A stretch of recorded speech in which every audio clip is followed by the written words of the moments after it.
The sea, a majestic creation of Allah that inspires reflection. Allah repeatedly draws our attention to this marvel of nature in the Koran.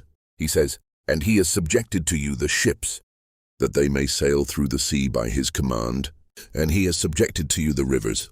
Surah 14 ayat 30. Every ship that glides on the waves, every river flowing to the sea, is a sign of how Allah has granted people the ability to use these gifts.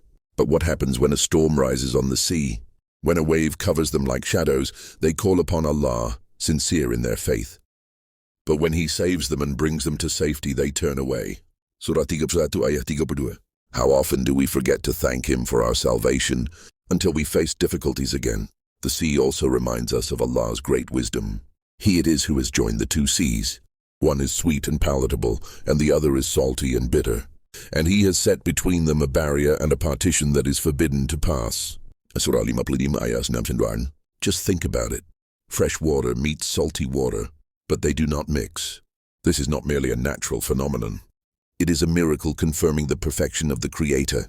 Allah the Almighty said in the Koran, "Or like the darkness is within the sea, when a wave covers it, over which is another wave, and over that is a cloud, layers of darkness one above another.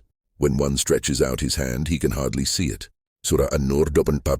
The first wave mentioned in this verse refers to the internal waves of the seas and oceans, while the second wave, covered by clouds, refers to the familiar waves on the surface of the seas. When modern scientists began studying these processes, they discovered that internal waves exist in the seas and oceans.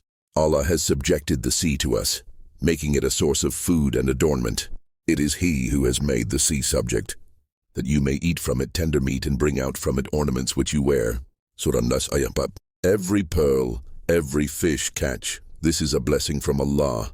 But the most amazing thing about the sea is its scale, which is nothing compared to the wisdom and words of Allah. Say, if the sea were ink for the words of my Lord, the sea would be exhausted before the words of my Lord were finished, even if we brought the like of it as a supplement. Surah 18, ayat 20. The wisdom of Allah is infinite. The sea is just a small part of His power. Every wave, every current reminds us of the greatness of Allah and our dependence on Him.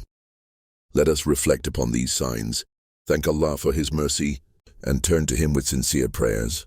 Allah the Almighty is the Creator of the entire universe, and He provides us with food for thought and guides us on the right path. Subscribe to the channel to learn more about the greatness of Allah's creations.